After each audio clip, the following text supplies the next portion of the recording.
Buen día. Buen día, profe. Buen día. Buen día. Otra vez 15 minutos esperando para entrar. No sé qué pasa. ¿Tan complicado es conectar un Zoom? Hay que volver rápidamente a la presencialidad, porque la verdad es muy difícil así. Bueno, vamos a empezar, como habíamos quedado en la clase pasada, con el embargo. Vamos a empezar a ver qué es el embargo y en particular vamos a analizar el embargo preventivo. Como ya les adelanté la clase anterior, esperen que me está escribiendo del cerro. Como ya les avisé la clase, como ya les dije la clase anterior, nuestro derecho procesal reconoce 3 tipos de embargo, o 3 clases distintas de embargo, todas reguladas por nuestro código. El que vamos a ver hoy, justamente, que es el embargo preventivo. El embargo preventivo.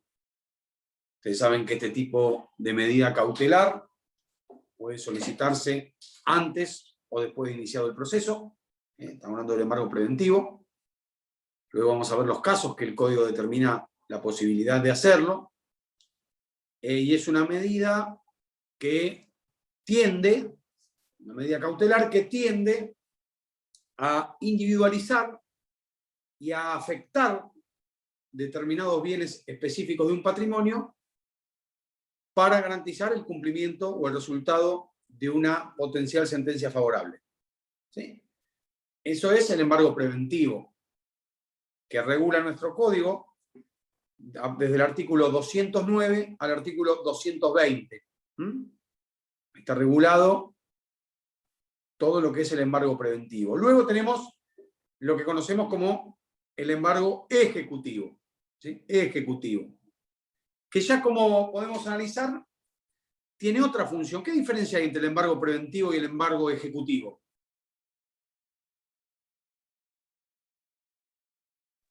Directamente para cobrar. En primer lugar, No tenés que demostrarle. que en el embargo ejecutivo la verosimilitud del derecho está dada por el título, ¿sí? Por un título ejecutivo. Esta es una diferencia fundamental con el proceso de conocimiento, ¿no? O sea, la verosimilitud del derecho la fundamento con el título ejecutivo. Y segundo, que el objetivo no es ya asegurar el cumplimiento de la sentencia, sino la ejecución forzada de la obligación. ¿Sí? No ya el cumplimiento de una sentencia, sino la ejecución forzada de la obligación, porque por eso estamos en un juicio ejecutivo. Nuestro código regula el embargo ejecutivo en los artículos 529, cuando habla del mandamiento, que ustedes ya conocen, el mandamiento y citación de pago, embargo y citación para oponer excepciones, en el 531, y luego los trata del 533 al 536, todo el tema del embargo ejecutivo. Y el tercer, o la tercera clase o tercer tipo de embargo que conocemos y regula nuestro código en el artículo 500, es el embargo ejecutorio. Es el embargo ejecutorio. ¿Qué diferencia hay entre el embargo preventivo, el embargo ejecutivo y el embargo ejecutorio? Que tanto en el embargo ejecutivo como en el embargo preventivo todavía no hay sentencia. Mientras que el embargo ejecutorio es un procedimiento de ejecución de sentencia. Por eso es esencial el trámite del embargo en este tipo de procedimientos. ¿Sí? Si no hay embargo, no hay ejecución de sentencia porque no hay nada para ejecutar. ¿Está claro? Por eso es esencial. La particularidad común que tienen los 3 tipos de embargo, la particularidad común que tienen los 3 tipos de embargo es que los 3 presuponen la existencia de un crédito. Presuponen la existencia de un crédito a favor de un acreedor. ¿Está claro? Entonces, esto es un concepto interesante porque nos permite observar que la figura del embargo como medida cautelar está íntimamente relacionada a las obligaciones de la suma de dinero. ¿Sí? También a otro tipo de obligaciones que después vamos a ver, pero en general el embargo tiene que ver mayoritariamente con obligaciones de dar suma de dinero. Y por eso presuponen ambas figuras, las tres figuras, la existencia de un crédito. Entonces, profe, ¿puedo hacer una pregunta? Sí, querido. La diferencia entre el embargo ejecutivo y el ejecutorio va a estar dado por en qué tipo de proceso de ejecución se da. O sea, en el juicio ejecutivo, en el ejecución de sentencia. No, el embargo ejecutivo está fundado en un título, el embargo ejecutorio en una sentencia. Pero los dos son en proceso de ejecución. No, uno es un proceso ejecutivo y otro en un proceso de ejecución de sentencia. Sí. Por eso. Claro, la diferencia fundamental es que en el embargo ejecutorio hay sentencia, en el embargo ejecutivo no. Bueno, está bien. Porque el embargo ejecutivo es el momento del mandamiento. ¿Sí? Es previo a la oposición de excepciones. En el embargo ejecutorio ya está, hay sentencia. Hay sentencia, ha quedado firme, ha pasado en la autoridad de cosas juzgadas, entonces la voy a ejecutar. Bien, gracias. Por eso le reitero, por eso el artículo 500 del Código determina que el embargo es un trámite esencial en el proceso de ejecución de sentencia. Porque si no hay embargo, no hay posibilidad de ejecutar. ¿Qué voy a ejecutar? ¿Se entiende? Entonces es un trámite esencial en el procedimiento de ejecución de sentencia. Ya hay sentencia. ¿Sí? Esta es la diferencia fundamental entre los tres. ¿Lo entendiste, Roque? Perfecto. Bien. Muy bien. Entonces, ya vimos qué es el embargo, cuál es el concepto y cuáles son las clases o los tipos de embargo. ¿Qué efecto produce el embargo? ¿Qué efecto produce un embargo? Individualización y indisponibilidad del bien, me parece. ¿Qué significa indisponibilidad del bien? Y que no se puede grabar, no se puede enajenar. Bueno, eso justamente es lo que no quería que me dijeran, ¿no? Eso es lo que no quería que me dijeran. Porque si yo les preguntara si una cosa embargada se puede vender, sí se puede vender. Hay que deducir el gravamen, ¿no? Sí se puede vender. Para eso vamos a leer el artículo 1009 del Código Civil, que define claramente cuál es el objeto de los contratos. Vamos a leerlo, por favor. El 1009 del Código Civil.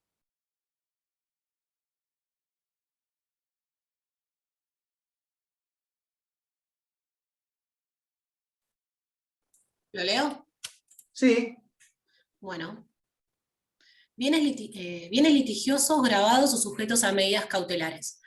Los bienes litigiosos gravados o sujetos a medidas cautelares pueden ser objeto de los contratos sin perjuicio de los derechos de terceros.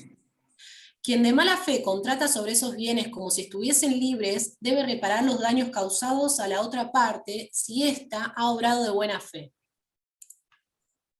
¿Está claro? Entonces, ¿se puede vender un bien embargado? Sí se puede vender. Sí se puede vender. Lo que sucede es que debo anoticiar a la otra parte de tal circunstancia. Debe haber publicidad de ese embargo. Quien contrata sobre una cosa litigiosa, lo que no puede invocar es su buena fe, pero puede adquirir el bien. Puede adquirir el bien. ¿Sí? Porque el embargo subsiste sobre la cosa. ¿Qué problema hay? Digamos, si a mí vos me vendés, Roque me vende una casa a mí que está embargada, y yo la compro con el embargo, a sabiendas que está embargada, el embargo subsiste. Porque está grabando la cosa.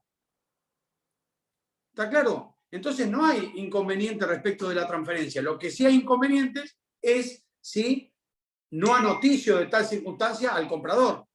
¿Sí? Porque ahí podría estar incurriendo en una estafa, pero digo, mientras él sepa las condiciones de venta del inmueble y sepa que ese inmueble o que sobre ese inmueble pesa un gravamen, no hay ningún problema y es objeto de los contratos como dice el código.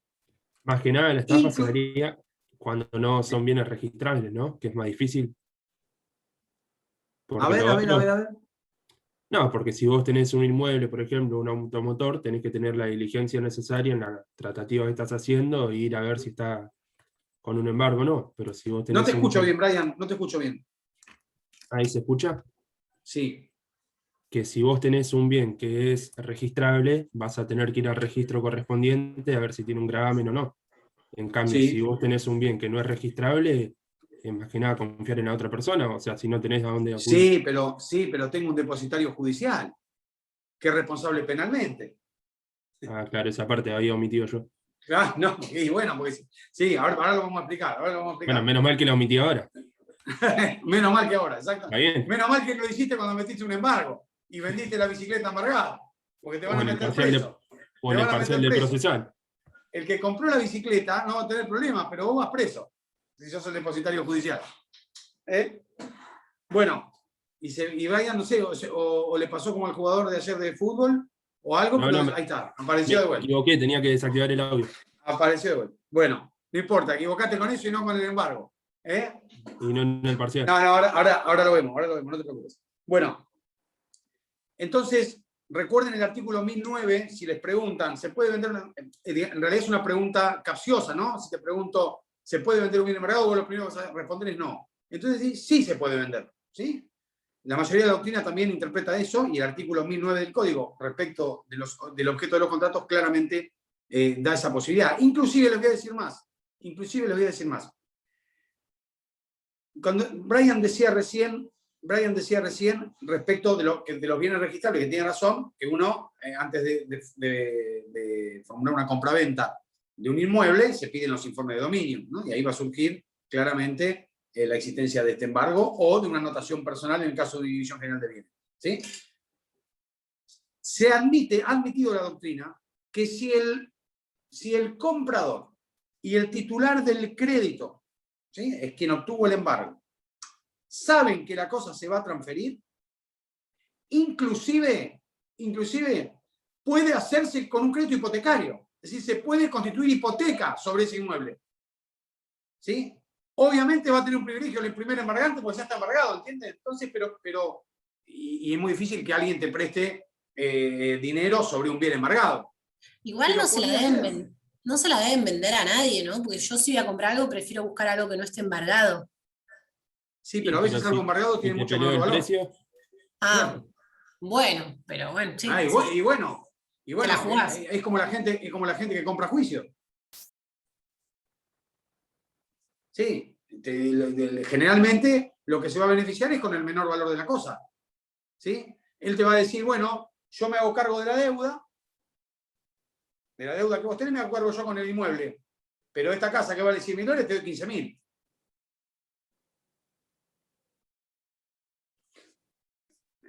¿Entendés? Claro, eso yo no pienso todavía tan más allá. Bueno, vas a tener que pensar así, no para hacerlo, sino para defender a tus clientes, porque puede suceder muchas veces, sobre todo con propiedades que son muy valiosas. ¿Sí? Sobre todo con propiedades que son muy valiosas, porque a veces el bien embargado supera ampliamente el valor del crédito. Bueno, sigamos. Vamos a ver ahora la casuística que trae nuestro Código Procesal en materia de embargo preventivo. Tiene dos artículos bastante extensos, que son el 209 y el 210, donde determina casos, ¿no? En qué casos procede el embargo preventivo, cuáles son los casos de procedencia del embargo preventivo. Y el artículo 212, que ya lo vimos, que lo vamos a volver a ver. Vamos a analizar, es importante decir algo. Los casos enumerados por el Código no son taxativos porque la verdad que mientras yo acredite al juez la verosimilitud del derecho, puedo pedir el embargo en circunstancias que aún no estén determinadas por el Código. Imagínense que si puedo pedir medidas cautelares genéricas que no están determinadas, mucho más voy a poder pedir una medida cautelar nominada, ¿sí? Siempre y cuando esté acreditada la verosimilitud del derecho y el peligro de la demora. ¿Sí? Son los requisitos de las medidas cautelares, ¿no? Y si el juez considera que el embargo es la que mejor se acomoda a la situación fáctica que le estoy planteando, puede conceder un embargo, aunque no sea uno de los casos expresamente previstos por el Código, ¿no? Por eso digo que es enunciativa esta enumeración del artículo 209 y 210. Vamos a analizar algunos de los casos del 209 y explicarlos para que se entiendan bien. El primer inciso dice que podrá solicitar embargo preventivo y una de las circunstancias que causa es cuando el deudor no tiene domicilio en la República. ¿Sí? Cuando el deudor no tiene domicilio en la República. ¿Ustedes se acuerdan de alguna medida que pueden pedir frente a, no una cautelar, algo que pueden hacer cuando el deudor no tenga domicilio en la República? ¿Arraigo? ¿Qué? ¿Una excepción? Una medida preliminar. Una excepción de arraigo. Una excepción de arraigo. ¿Sí? Para que el demandado constituya domicilio en la República. Para poder tramitar un proceso. ¿Sí? También puedo hacer una diligencia preliminar. Exacto. También puedo hacer una diligencia preliminar. Digo, puedo hacer varias cosas. Puedo hacer varias cosas. Pero también puedo pedir un embargo preventivo cuando el demandado no tenga domicilio en la República. Me lo habilita directamente el Código. Vamos a leer, por favor, el 209, inciso 1. ¿Arraigo no era cuando el actor... Ah, no. No. ¿Cuando el deudor o cuando...? Cuando el actor que no tenía domicilio, entonces el demandado pedía excepción. Por eso. Claro. Y por eso, por vía de excepción. Ah, pero ¿no es para el actor que se pide el arraigo? No. No confundas cosas distintas. El actor puede pedir una diligencia preliminar y el demandado puede pedir una excepción de arraigo planteándole que constituye un domicilio en la República también. Pero este caso es cuando el deudor no tiene domicilio en la República. Vamos a leerlo, por favor. Vamos, el 209. Voy yo. Procedencia. Podrá pedir embargo preventivo el acreedor de deuda en dinero o en especie que se hallara en alguna de las condiciones siguientes. 1. Que el deudor no tenga domicilio en la República. Entonces, que el deudor no tenga domicilio en la República. Segundo caso, es bastante confusa la redacción, y dice que cuando la existencia del crédito, cuando la existencia de un crédito esté demostrada en instrumento público o en instrumento privado, y establece algunas condiciones y fija la prueba testifical o la prueba testimonial como un modo de información sumaria para acreditar esa deuda. Vamos a leerlo, por favor, ese crédito. En inciso 2. Que la existencia del crédito esté demostrada con instrumento público o privado atribuido al deudor. No, pero vení, lee despacio, porque si no, dijiste que esté demostrado con instrumento público o privado. No, con instrumento público o privado, dale. Que la existencia del crédito esté demostrada con instrumento público o privado atribuido al deudor. Abonada la firma por información sumaria de 2 testigos. Bueno, en realidad, tiene algunos defectos este inciso, ¿no? Primero porque la firma la puedo probar con una pericial. Bueno, no necesito testigo. También con una pericial caligráfica la puedo probar la firma. ¿Sí? Entonces, ¿por qué solamente me habilita este inciso a la prueba testifical? Si por ahí no la necesito. Y además, ¿esos testigos debieron presenciar la firma o deben reconocer mi firma? Porque la conocen de otro lado. ¿Sí?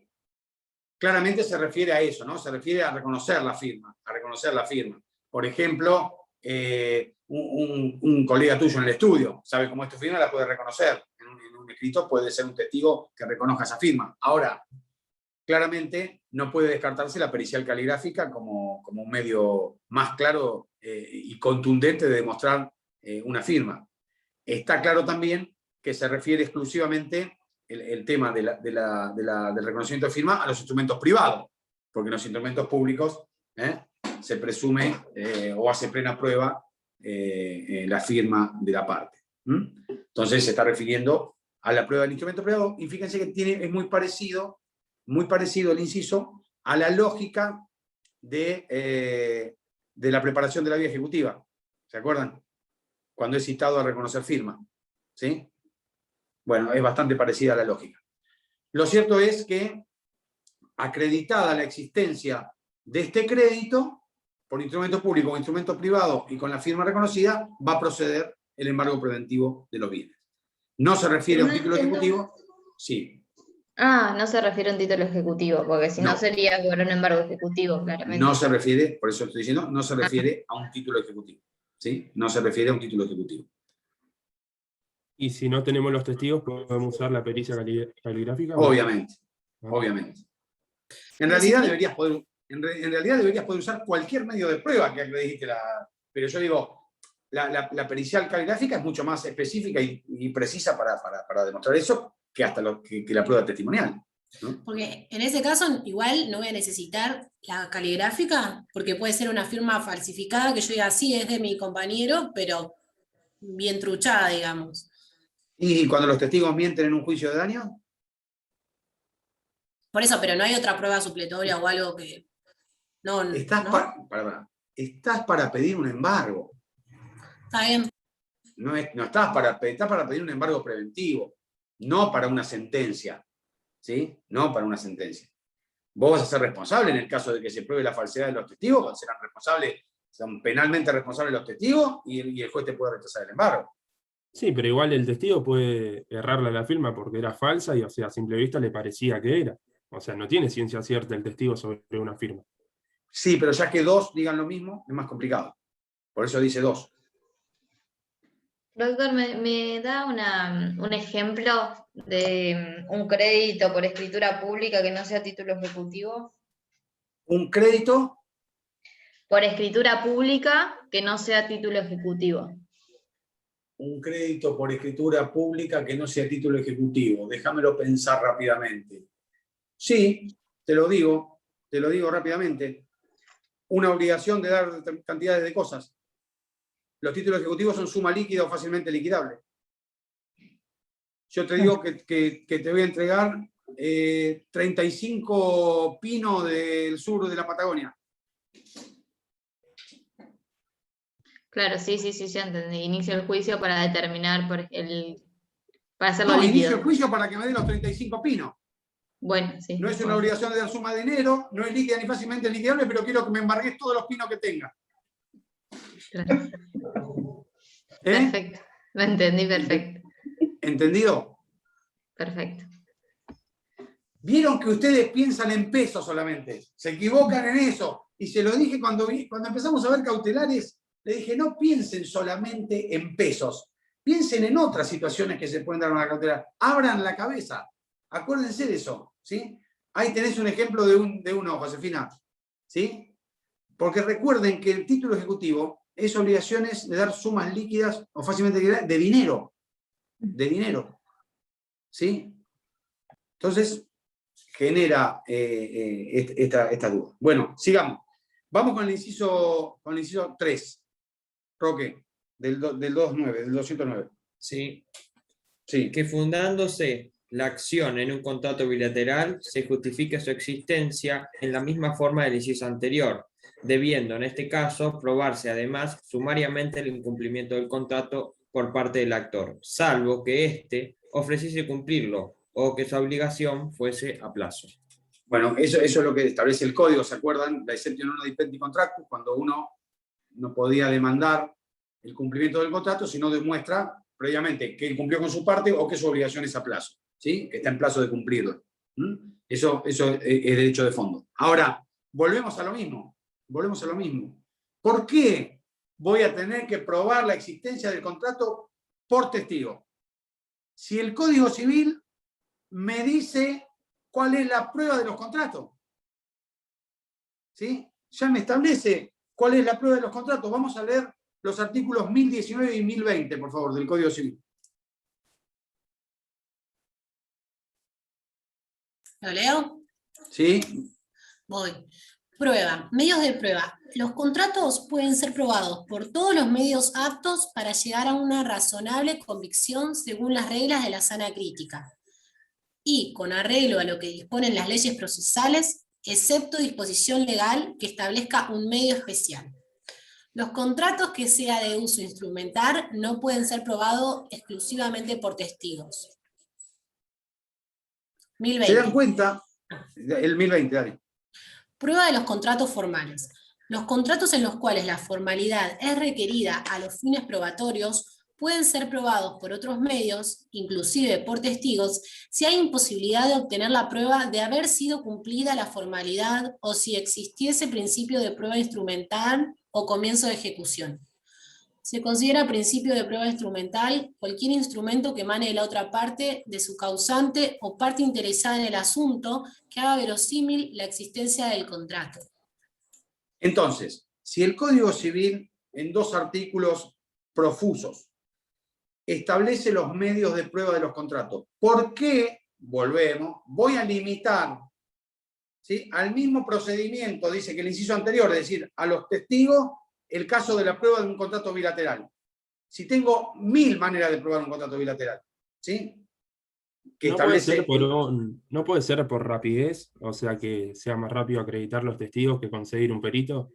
No, porque no tiene que ver con la rapidez, porque la verdad que tiene que ver con la seguridad jurídica de que yo tenga que disponer o determinar un embargo preventivo, porque hay embargos preventivos que son cuantiosos, o que son importantes desde el punto de vista patrimonial, ¿sí? Una cosa es que te embarguen el televisor de tu casa, ¿sí? Y otra cosa es que te embarguen tu casa, ¿sí? O sea, tiene consecuencias distintas desde el punto de vista del patrimonio. Y pero Ahora, cuando el embargado pero conteste, o sea, pará. Pero si vos decís que deberá ser probado por cualquier medio de prueba, no descartás la testimonial.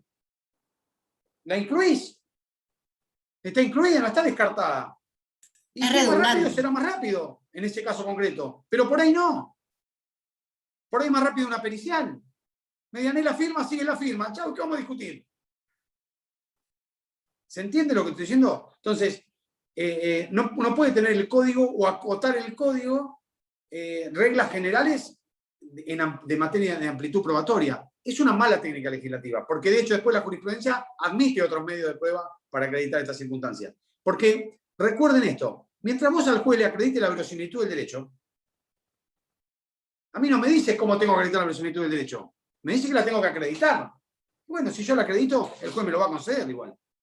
¿Se dan cuenta de lo que les digo? Profe, Entonces, sí, perdón. sí. No, que también pudo haber pasado que previamente, pongámosle que es un contrato entre las mismas 2 partes, que el que estaba incumpliendo ya haya estado incumpliendo en otra ocasión y haya reconocido su firma, también, ¿o no? Bueno, pero eso es otra cuestión más difícil, que es si podés hacer valer esa prueba en el otro proceso. Ya es una cuestión que la podemos discutir un rato más, ¿sí? Tienen que ser las mismas partes, tiene que haber bastantes cosas parecidas, ¿sí? Porque si no, yo haría valer un testimonio en 10 procesos distintos. Sí, se me había ocurrido un contrato de locación que sea de hace muchos años y que por ahí ya tuvo otros incumplimientos. El inquilino, por ejemplo. No sé, no te puedo contestar linealmente. No te puedo contestar linealmente porque hay que ver los casos concretos de eso.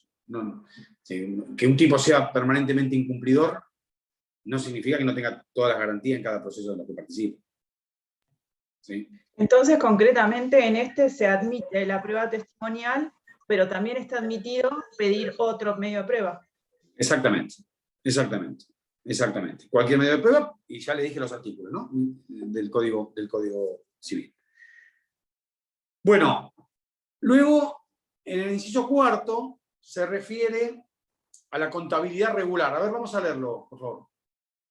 Que la deuda esté justificada por libros de comercio llevados en debida forma por el actor o resulte de boleto de corredor de acuerdo con sus libros, en los casos en que estos puedan servir de prueba o surja de la certificación realizada por contador público en el supuesto de factura conformada. Bueno, esta es otra cuestión bastante discutible, ¿no? En los libros de comercio me puede figurar, puede constar un crédito que tengo con alguien que no pagó, ¿sí? Una mercadería que vendí y no cobré, por ejemplo, ¿no? Puede figurar en esos libros de comercio. Esos libros de comercio deben seguirse por lo que se conoce como contabilidad regular, ¿sí? Contabilidad regular significa que los procedimientos de asiento contable siguen están de acuerdo con la legislación vigente, ¿no? Con la legislación de cómo se deben asentar las operaciones comerciales en los libros de comercio. Hoy los libros son todos electrónicos, ¿no? Claramente. Hoy las declaraciones juradas son electrónicas. Así que la presentás por la DGI por un ¿cómo se llama? Con un instructivo por tu computadora. Ahora, lo importante, otra vez, dice que hay que probarlo y dice que tiene que haber una certificación contable, tiene que estar certificado por contador. Bueno, ahí también hay una discusión, ¿no? Si mi contador certifica mis libros, ¿eso es suficiente para que el juez me conceda un embargo? Y algunos entienden que no. Algunos dicen, debe estar certificado por un perito contador. Que no sea el contador de ninguna de las partes, que sea otro, ¿sí? Porque el perito, el contador de mi parte siempre va a certificar mi libro contable. ¿Está claro? Y eso sería suficiente para dar un embargo contra otra parte. Y algunos autores dicen, no, miren, lo mejor ahí sería una pericia independiente e imparcial de los libros contables, ¿sí? Por parte de un perito contador, y si se acredita su corrección, bueno, ahí procederá el embargo preventivo. Les reitero que son casos que establece el código que no son taxativos. Estoy explicando algunos para que lo entiendan, y fíjense que todos giran en cuestión de la prueba. ¿De la prueba de qué? De la prueba de la verosimilitud del derecho. Porque en definitiva es eso, ¿sí? De la prueba de la verosimilitud.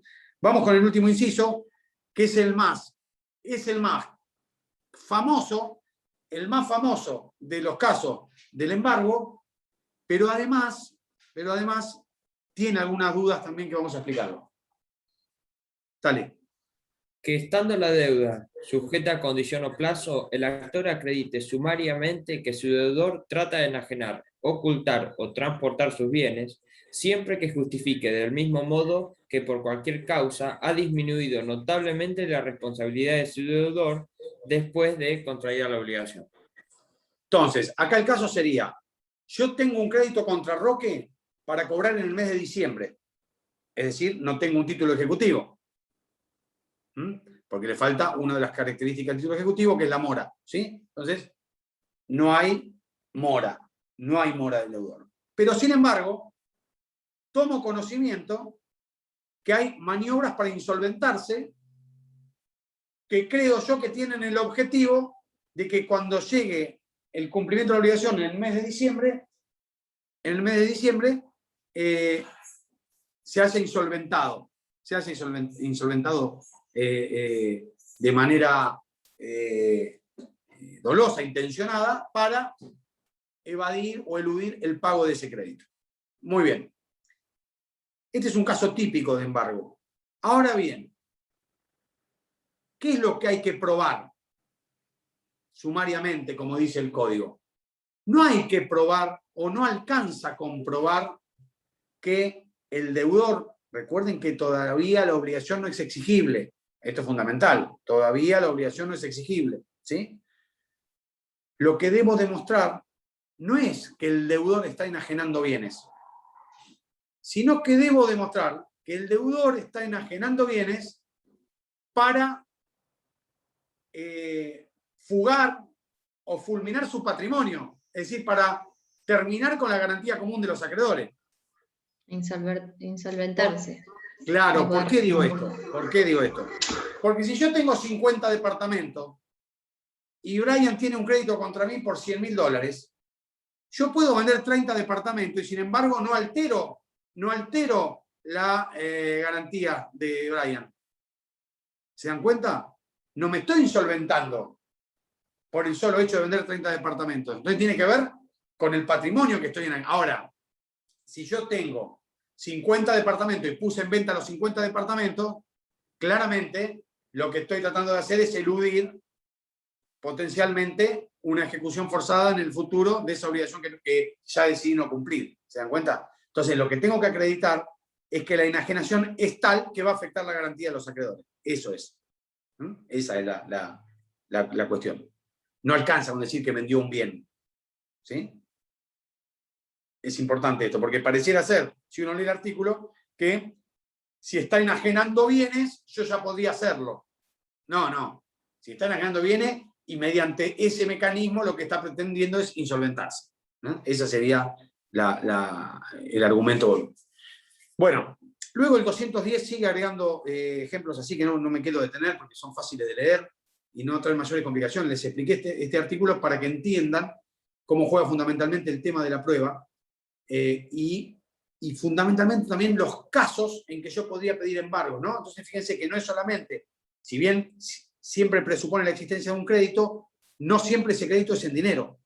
Puede ser en dar cantidades de cosas, ¿sí? En dar cantidades de cosas. Pueden tener otro objeto, esos contratos bilaterales o esos libros, ¿sí? Puede ser que no me entregó mercadería, ¿está claro? Bueno, vamos sí a detenernos fuertemente en el artículo 212, porque es de esos artículos que ustedes tienen que conocer de punta a punta.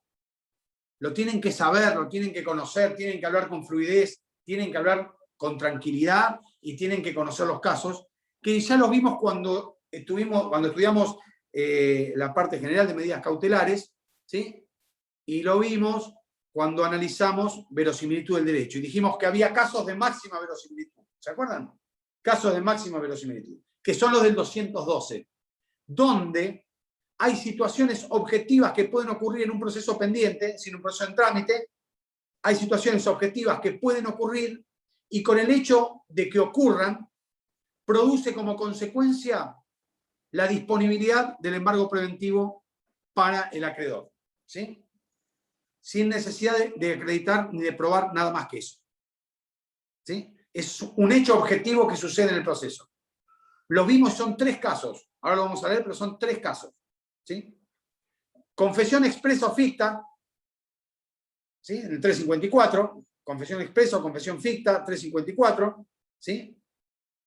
¿Se acuerdan que respecto del silencio, el juez podrá tener por reconocido los hechos y tendrá por reconocido los documentos, por recibidos y reconocidos los documentos, ¿sí? Bueno, en ese caso, el hecho del silencio, ¿sí? O de respuestas evasivas o meramente generales, va a provocar la posibilidad de un embargo preventivo. Lo mismo que la confesión expresa. ¿Sí? Asume, cuando contesta la demanda, asume la responsabilidad, no cumple con la obligación, pero asume la responsabilidad. ¿Sí? Muy bien. En ese caso va a proceder el embargo. En el caso del artículo 63, la rebeldía, ¿sí? La declaración de rebeldía, uno de los efectos que produce es que habilita el embargo preventivo. ¿Sí? Y el tercer caso, o la tercera hipótesis del 212, es cuando hay sentencia, aunque estuviese recurrida. ¿Sí? Hay sentencia, aunque esté apelada, procede el embargo preventivo. ¿Sí? Porque es la sentencia la que me otorga verosimilitud del derecho. Es un pronunciamiento judicial el que me está otorgando la verosimilitud de ese derecho, aunque la sentencia estuviera apelada, no hay problema. Seguirá su trámite de apelación, pero el embargo lo puedo pedir. ¿Sí? Vamos a leer el 212, por favor. Lo leo. Artículo 212. Proceso pendiente. Durante el proceso podrá decretarse el embargo preventivo. El artículo 63. No, inciso se te 2. cortó, Lucía. Se te cortó. Empezá de vuelta, por favor. Proceso pendiente. ¿Se escucha bien? Sí. Durante el proceso podrá decretarse el embargo preventivo. Inciso 1. En el caso del artículo 63. Inciso 2. Siempre que por confesión expresa o ficta, o en el caso del artículo 354, inciso 1, resultare verosímil el derecho alegado. Inciso 3, si quien lo solicita hubiese obtenido sentencia favorable, aunque estuviese recurrida. ¿Está claro? Este artículo, al que le tomen embargo, le van a tomar este artículo. No me digan que no les avisé después. No quiero que un día me digan, no me avisó. No, sí. El 212 es como... está al nivel del 330 y del 354. ¿Sí? A ese nivel. No entiendo Entonces, el último. O sea, una vez que tengo la sentencia favorable, puedo pedir el embargo preventivo. pido embargo preventivo. Aunque la otra parte apele. No puedo pedirlo. Si no quiero, no lo pido. Sí, perfecto. sí. Puedo pedirlo. Aunque la otra parte apele la sentencia. ¿Sí? Aunque la otra parte apele la sentencia. Ahora, no necesito probar la verosimilitud del derecho, está probado con la sentencia. Eso es lo que es. Por eso son casos específicos donde circunstancias objetivas, la rebeldía, sentencia, confesión, provocan o autorizan a la parte a pedir el embargo preventivo y el juez a concederlo. ¿Sí? Y acá me van a pedir una cautela juratoria nada más. Obviamente. Obviamente. A mayor verosimilitud, menor contracautela. ¿Sí? ¿Está claro? Y en los casos que vimos anteriormente, el 209, bueno, y el 210, entonces lo que te da la ley es el modo para probar la verosimilitud en el derecho. Debe ser la Para mí sí. mayoría. Sí, para mí sí. Claro. Para Y mí en sí. esto, como que detalla los que no necesita verosimilitud. Pero fíjate una cosa, Josefina, está bien lo que decís, porque lo comparto lo que decís, pero además de cómo probar, lo dice de manera insuficiente, porque en definitiva vos lo podés probar como lo puedas probar. Y después será el juez el que analiza si esa prueba es suficiente o no para acreditarla. ¿Se entiende? Se queda corto el código. ¿Sí? Tendría que haber sido más amplio en materia de prueba. Siempre que el juez tenga la convicción a partir de la prueba que vos le ofreciste para acreditar tal circunstancia, y bueno, va a resolver. Y si no tiene la convicción, va a resolver en contra. Como que tira ejemplos como si fuera un manual que te va Exacto. contando casos. Bueno, pero fíjense que este código tiene esa casuística. Cuando vemos diligencias preliminares, no son taxativas y te enumera un montón, pero no son taxativas tampoco. ¿Sí? Te enumera un montón y te dice esto, y después te dice no son taxativas. Entonces son ejemplos. ¿Sí? Son ejemplos. Son ejemplos. En las diligencias preliminares, en la única que explica el trámite es en el de la declaración jurada. Después las enumera y no dice más nada. ¿Se dan cuenta? Bueno, ¿estamos hasta acá? ¿Seguimos con embargo? Entonces, en el parcial, si por ejemplo nos preguntan el 209, podemos decir que cualquier medio de prueba y no únicamente lo que dice acá, y no va a estar mal. No, vos podés explicar el código. No, Y vos lo que no sí, tenés que la decir es lo que vos quieras, vos tenés que decir lo que sea conforme a derecho. Vos tenés que decir así. Bueno, el artículo 19 determina esto, y entonces si te dicen un inciso, decís, bueno, en este inciso, cuando hablo de la prueba testifical, toda la doctrina coincide que también puede ser una pericial, lo explicás. Vos explicás el artículo y explicás la conclusión y lo que vos sabés de ese artículo. ¿Sí?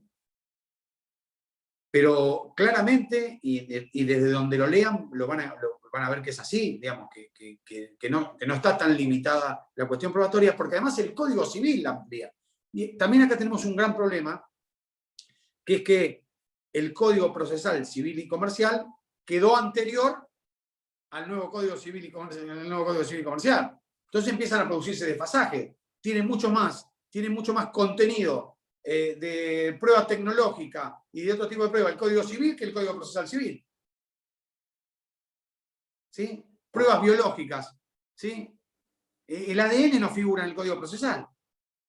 El examen de ADN no figura en el Código Procesal. Y hoy debe ser una de las pruebas más utilizadas en los procedimientos de filiación, en los de reconocimiento, el ADN. No está en el código. Entonces, tenemos un problema con eso. Entonces, cuando el nuevo Código Civil y Comercial, ya digo nuevo, ya tiene un montón de años, pero el nuevo Código Civil y Comercial te dice prueba de los contratos y amplía mucho más que lo que te dice el Código Procesal Civil, ¿qué va a hacer el juez? Va a ampliar su criterio respecto de la prueba en eso, hasta que un día haya acuerdo y se modifique el Código Procesal Civil y se incorpore o se diga los contratos se probarán de conformidad a las disposiciones del Código Civil, del artículo 1109, de 1110, y lo nombra. ¿Me entendés? Pero bueno, hasta ahora es así, por eso tenemos que explicarlo. Es más dinámico el derecho que el código. ¿Sí? Y ni hablar con la pandemia. Imagínense con este código, si dijeran, no, hay que cumplir con el código en la pandemia. Listo. No se puede hacer ¿Se nada. entiende? Bueno. Es como que la jurisprudencia y las acordadas están primando más que el propio código, ¿o no? Porque la realidad va más rápido que la ley y el procedimiento va más rápido. Y claramente Ahí yo creo que es más profundo, ¿no? Un tema más filosófico que jurídico. Pero acá, ¿qué sucede? Los operadores del derecho, yo mismo, que tengo 52 años, ¿sí? Tengo 52 años, yo estoy viejo para comprender muchos de los cambios tecnológicos, aunque pueda acceder a ellos, ¿sí? Aunque pueda, a mí la primera vez que en un juicio me dijeron que tenía que escanear la prueba, casi me muero. No sabía lo que era, casi me desmayo cuando me dijeron que tenía que acompañar la prueba escaneada. Digo, ¿cómo se hará eso? ¿Sí? Hasta que me di cuenta que lo hago con el celular. ¿Sí? Que le saco una foto y la escaneo con el celular. Pero bueno, ¿a qué voy con esto? Que todavía los que legislamos, los que legislan, los que operamos el derecho, no estamos absolutamente compenetrados en los cambios tecnológicos que sí están ustedes. Por eso ustedes van a tener una concepción mucho más amplia todavía del proceso. Van a buscar más la celeridad y van a buscar muchas más cuestiones que nosotros nos formamos en otro derecho, en otro tipo de derecho. Yo viví esa transición. Yo viví la transición del expediente de 12 cuerpos hasta ahora. ¿Sí? Yo viví eso de ir a pedir el expediente y que se lo había robado, una de las partes se lo había llevado. Y había desaparecido el expediente. Bueno, eso no pasa más ahora. Entonces, cuando la modernidad esté en relación con los operadores, ahí es donde para mí se va a producir la revolución en materia jurídica, ¿no? Mientras tanto, se van metiendo parches, acordada de la Corte, esto se dice así, un juzgado tiene un criterio, otro juzgado tiene otro criterio, ¿sí? Y estas cosas en algún momento hay que legislarlas. ¿Eh? Pero siempre atrás de la realidad. Siempre atrás de la realidad. Bueno, vamos a ver el procedimiento del embargo, es decir, cómo se lleva adelante un embargo. Porque hasta acá muy bien, vimos la parte teórica, vimos los casos en que lo podemos pedir, ¿sí? Cómo lo tenemos que pedir, ya sabemos cuáles son los presupuestos para pedir una medida cautelar. Pero ahora vamos a analizar cómo es el procedimiento del embargo. Primera cuestión.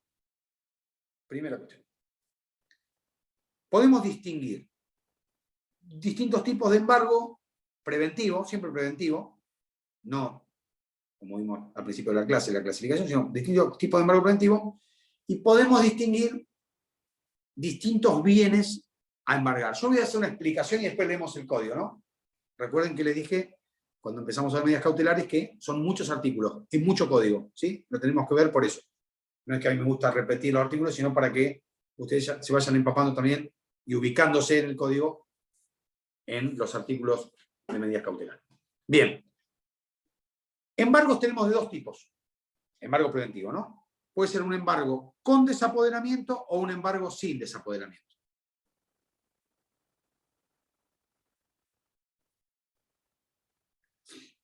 La regla general es los bienes muebles, y acá empezamos a hablar con Brian lo que me preguntó al principio de la clase. Los bienes muebles pueden ser registrables o no registrables, ¿sí?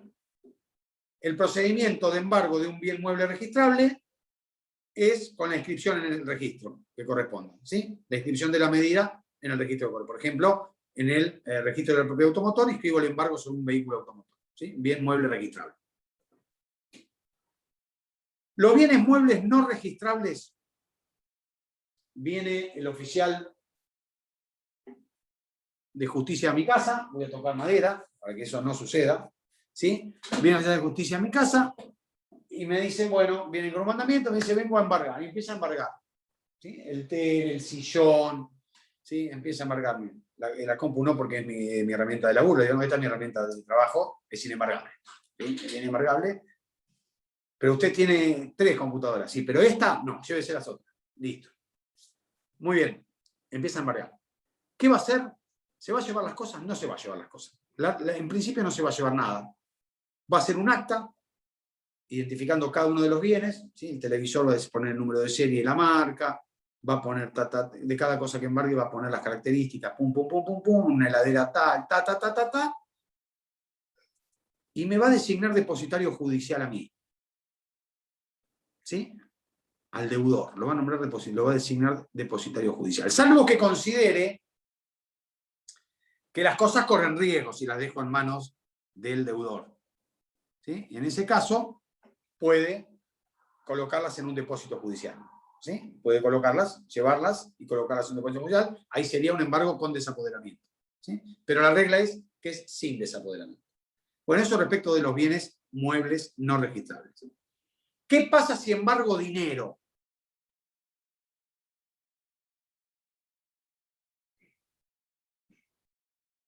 Va el tipo y embarga 150.000 pesos en efectivo.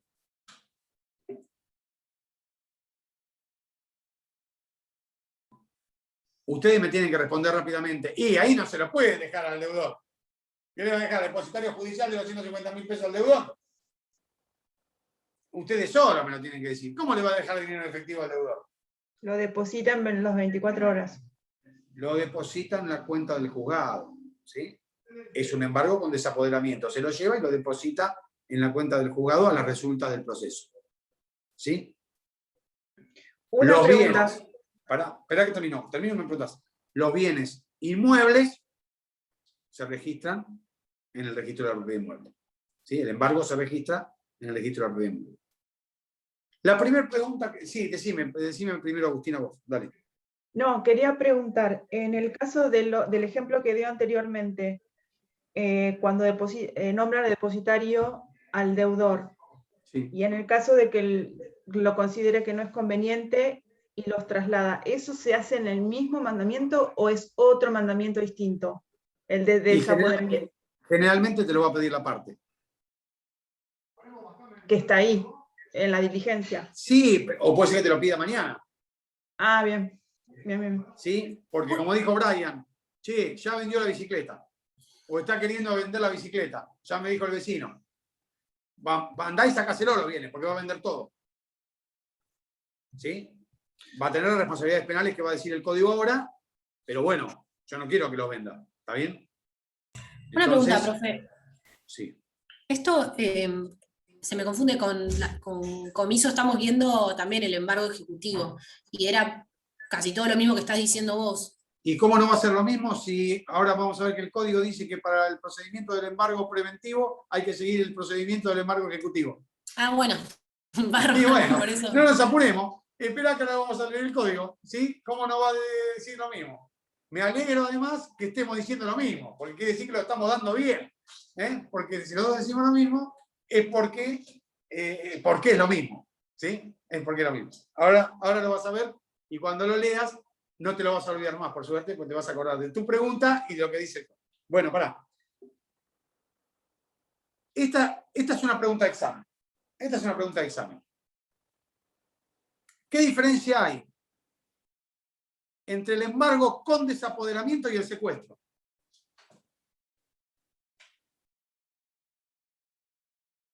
¿El depositario? No.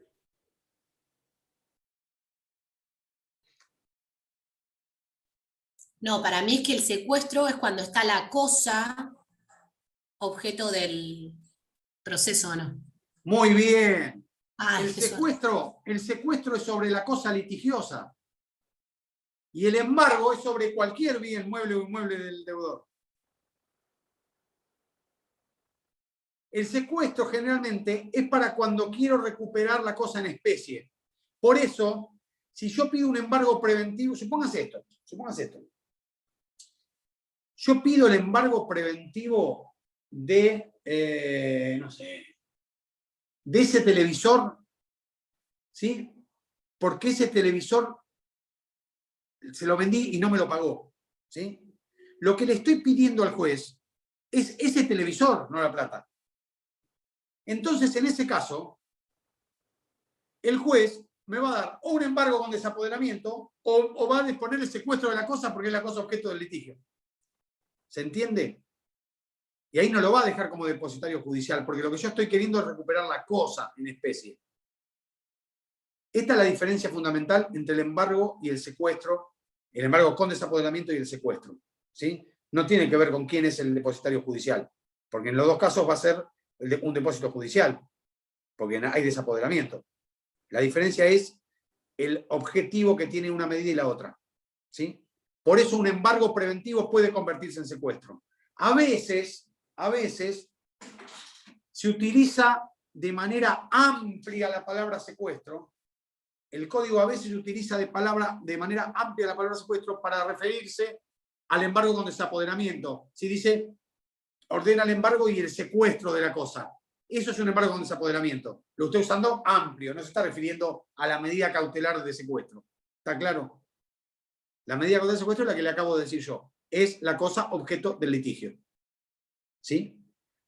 El embargo es contra cualquier bien, mueble o inmueble. La respuesta sería así. Es sobre cualquier bien, mueble o inmueble del deudor, con excepción de los que son inembargables. Esa sería una respuesta correcta, que ahora lo vamos a ver, los bienes inembargables. Bueno, vamos a empezar a leer. Vamos con el 213, que lo va a leer Ayelén. Voy. Forma de la traba. En los casos en que deba efectuarse el embargo, se trabará en la forma prescrita para el juicio ejecutivo. Qué mal. Se limitará a los bienes necesarios. ¿Está claro o no? Sí. Se limitará a los bienes necesarios para cubrir el crédito que se reclama y las costas. Mientras no se dispusiera el secuestro o la administración judicial de lo embargado, el deudor podrá continuar con el uso normal de la cosa. Ahí está lo que le dije hoy, ¿sí? Sí, la regla es que siguen el uso normal de la cosa y queda como depositario judicial. Si no se van a llevar la mesa de mi casa y yo voy a comer en el piso con mis hijos, ¿sí? Me la van a dejar. Va a estar embargada, pero me la van a dejar. Dale, sigamos. 214. Vamos a leer los artículos. Son pocos, son 6. Sí, cualquiera. Bueno, Josefina, el 214, dale. Mandamiento. En el mandamiento se incluirá siempre la autorización para que los funcionarios encargados de ejecutarlo soliciten el auxilio de la fuerza pública y el allanamiento de domicilio en caso de resistencia. Y se dejará constancia de la habilitación del día y hora y del lugar. Bien, es el mandamiento. Contendrá asimismo la prevención de que... No. Contendrá asimismo la... Se te corta el audio, Josefina. ¿Ahí me escuchan? Sí. Contendrá asimismo la prevención de que el embargado deberá abstenerse de cualquier acto respecto de los bienes objeto de la medida, que pudiere causar la disminución de la garantía del crédito bajo apercibimiento de las sanciones penales que correspondieren. Ahí es cuando lo dejaron como depositario judicial, al deudor, ¿sí? Entonces ya le va a decir bajo apercibimiento de las causas, de las sanciones penales o criminales que corresponden. ¿Sí? Vamos, 215. Suspensión. Los funcionarios encargados de la ejecución del embargo solo podrán suspenderlo cuando el deudor entregue la suma expresada en el mandamiento. Eso es igual que en el mandamiento de juicio ejecutivo, ¿sí? La única manera de suspender la diligencia es si paga. Si no, se sigue adelante y se ejecuta el mandamiento, ¿sí? No pueden decir que no lo pudieron hacer porque se descompuso uno, no pueden poner excusa, ¿sí? Tienen que cumplir con la diligencia, porque ya se entiende que es una diligencia desagradable, ¿sí? Que pueden pasar 1000 cosas para que no se haga, o que se van a intentar 1000 cosas para que no se haga. Bueno, tiene que ir preparado a hacerlo. La única manera de que no lo hace es si cobra o si paga la deuda el reclamado. ¿Sí? ¿Está claro? Eso es igual que el juicio ejecutivo. Vamos, sigamos. El 217, 216. Depósito. Si los bienes embargados fuesen muebles, serán depositados a la orden judicial. Pero si se tratase de los de la casa en que vive el embargado y fuesen susceptibles de embargo, aquel será constituido en depositario de ellos, salvo que por circunstancias especiales no fuese posible. Es lo que yo le dije hoy, ¿sí? La regla es que queda como depositario judicial, salvo, está hablando de los bienes muebles no registrables, ¿no? Queda como depositario judicial, salvo que las circunstancias lo impidan, entonces ahí puede procederse al decomiso y al depósito judicial de los bienes. Dale. Obligación del depositario. El depositario de objetos embargados a la orden judicial deberá presentarlos dentro de 24 horas de haber sido intimado judicialmente. No podrá eludir la entrega invocando el derecho de retención. Si no lo hiciere, el juez remitirá los antecedentes al tribunal penal competente, pudiendo asimismo ordenar la detención del depositario hasta el momento en que dicho tribunal comenzará a actuar. Fíjense que es una de las pocas veces que el Código autoriza al juez civil a detener a alguien. Una es en el falso testimonio y otra es acá. ¿Sí? Otra es acá. Y hay otra en las tercerías, me parece. Hay otra en las tercerías. Otra posibilidad de esta del juez. Pero vieron que le fui explicando, ahora estamos viendo los artículos, pero se los fui explicando cómo es el caminito, ¿no? El mandamiento, ejecución del embargo, ahí vemos ahí nos paramos y vemos la naturaleza de los bienes. Si son muebles o inmuebles, si son registrables o no registrables, y si es dinero. Ya les di las distintas posibilidades de cómo opera cada cosa. ¿Sí? Y ahora vamos a leer el artículo 218, que es, el 218 es fundamental para entender la diferencia entre el embargo preventivo y la inhibición general de bienes.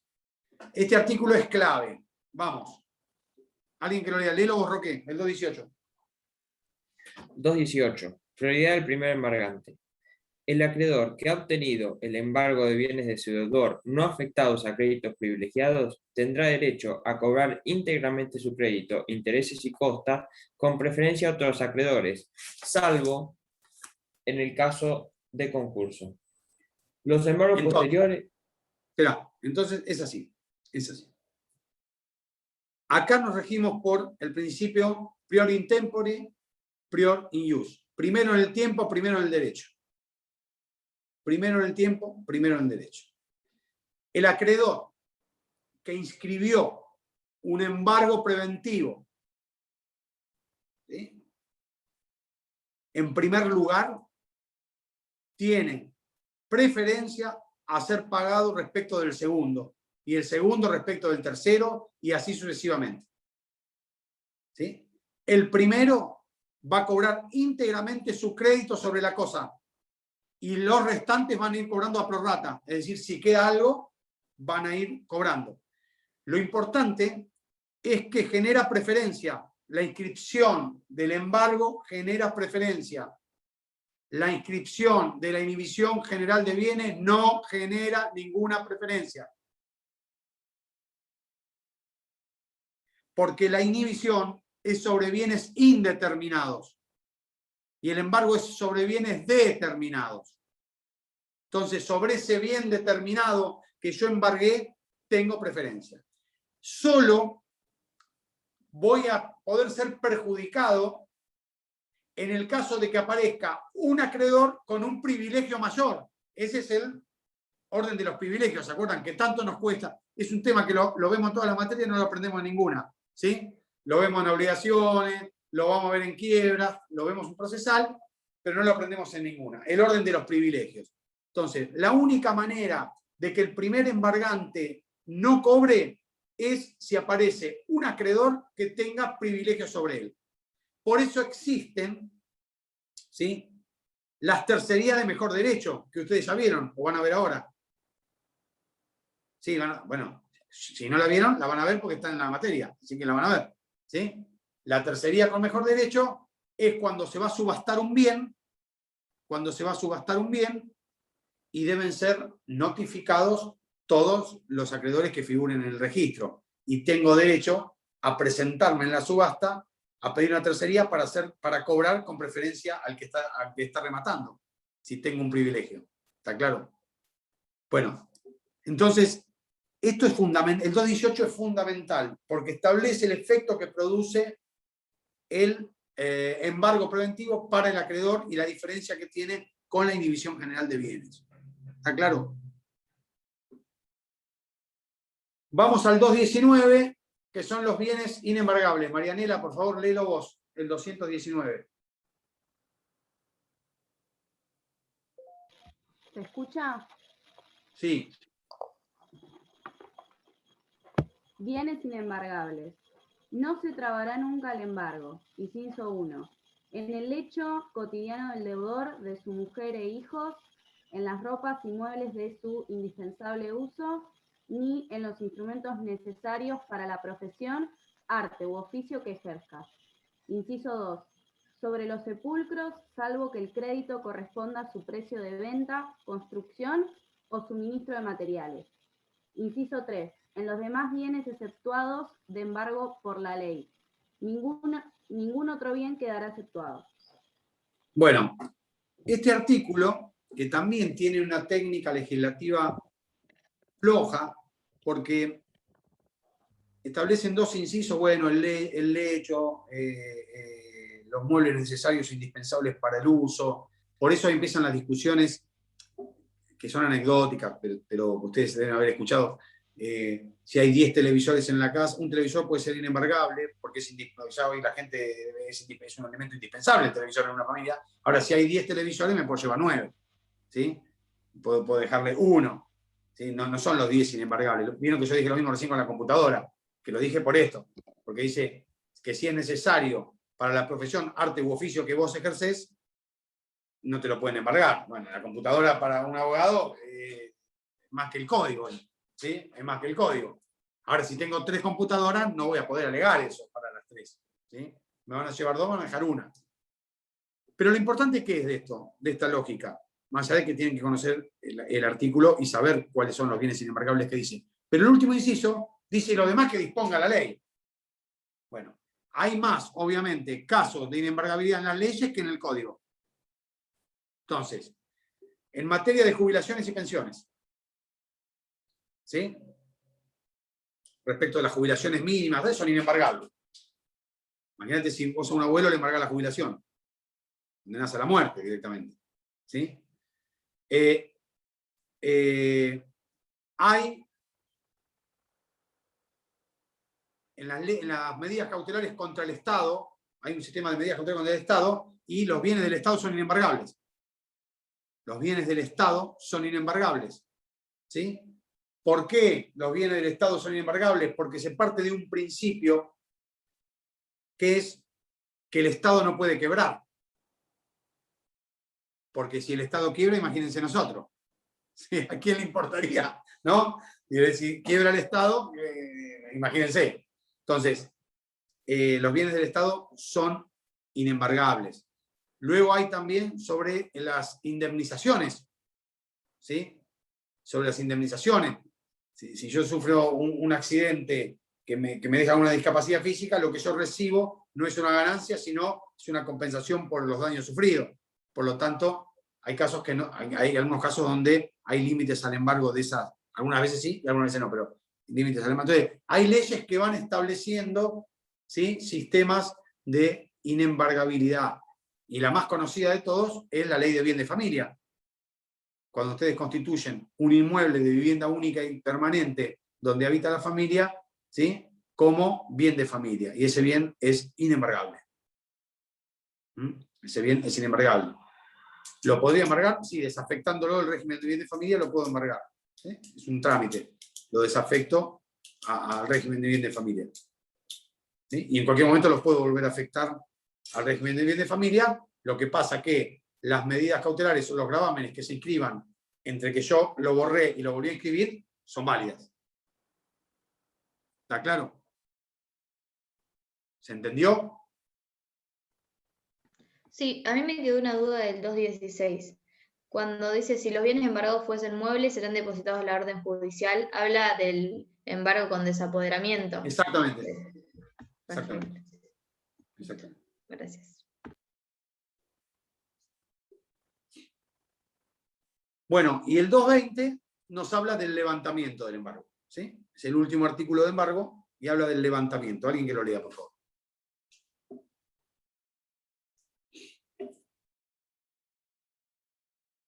Cualquiera, Brian, léelo, dale.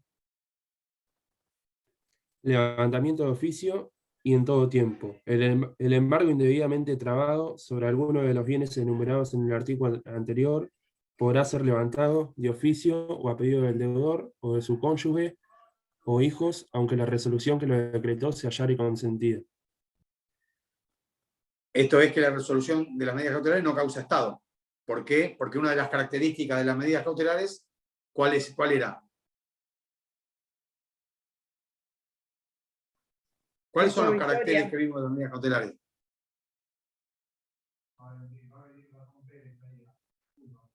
Muchachos, son provisorias, son sustituibles, son modificables. Vimos todos los caracteres de las medidas cautelares.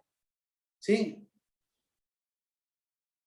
Entonces, aunque vos me trabaste un embargo, aunque yo no lo haya apelado, en cualquier momento puedo pedir el levantamiento. ¿Sí? No necesito apelarlo para después pedir el levantamiento. Porque si las circunstancias que motivaron la traba del embargo desaparecen o se modifican, se puede modificar la medida o desaparecer la medida. ¿Sí? ¿Alguna pregunta de embargo? Lo vimos todo, embargo preventivo. No es difícil. El 212 y el 218 lo tienen que saber bien. ¿Sí? Lo tienen que saber bien. Tienen que entender la diferencia entre las medidas, que tenemos la clase que viene también, ¿no? En la clase que viene nos vamos a detener en profundidad con la intervención, ¿sí? Y administración judicial, que es una figura que viene del derecho societario, ¿sí? La figura de la intervención, pero puede utilizarse para otro tipo de entidades. Y después vamos a ir viendo diferencias, después es muy cortito, las medidas cautelares son 1 o 2 artículos, salvo la de intervención judicial, que vamos a ver la responsabilidad del interventor, la figura, quién lo designe, cómo se remueve, toda esta cuestión, ¿sí? Pero después es muy sencillo, ¿sí? Vamos a ir comparando, secuestro es un artículo, inhibición es un artículo, anotación de litis es un artículo, lo vamos a ver muy fácil. Fundamentalmente el objetivo de cada uno, que además yo se lo fui diciendo ya, ¿no? ¿Cuál es el objetivo de la anotación de litis? ¿Cuál es el de la inhibición? ¿Alguna pregunta de esto? El lunes que viene, profe, que es feriado, no tenemos, ¿o no? ¿Por qué feriado? Por el día de la bandera. ¿El 20, ¿Es 20 justo el lunes? No, en realidad el 20 domingo no se lo pasa, pasan. pero es el del 17 que se pasa al 21. Espera, ¿cuándo rinden ustedes? El 8 de julio. ¿No? A ver, ¿alguien me puede decir con un almanaque cuántas clases nos quedarían a nosotros los lunes? Contá la del lunes y después vemos. Tenemos 21, 28 y 5. Perfecto, listo, no hay problema, yo termino. Entonces el lunes que viene no damos. O sea, ¿Tienen quedarían feriado? 2. Ustedes estudian, utilizan esas 24 horas para estudiar, ¿sí? Todas las 24 horas del lunes, no pierden tiempo y estudian. Y el otro lunes seguimos con medidas cautelares.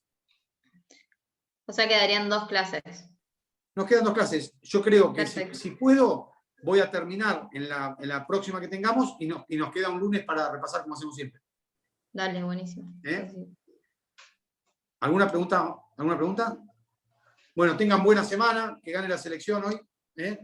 Sí. A ver Gracias. si ganamos Feliz algo, Día una del alegría, Padre. una alegría. A ver si Chao, la mete Messi. gracias. ¿Eh?